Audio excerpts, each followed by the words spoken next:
Hi பிகேஃப், இன்றைக்கி என்ன வீடியோன்னு கேட்டிங்கன்னா மெயின் ரோட்டில் நின்று குளிங்கன்னு சொல்லியிருக்காரு. வாங்க பண்ணிடலாம்.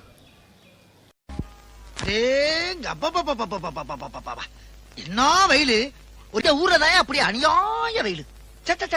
ஓவரா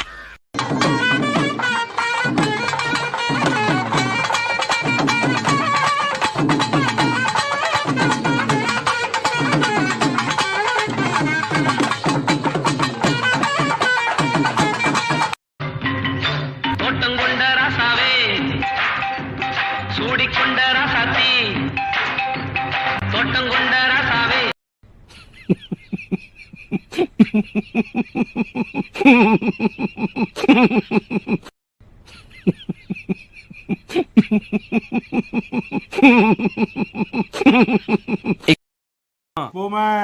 Boomer uncle. Yes. Come on uncle.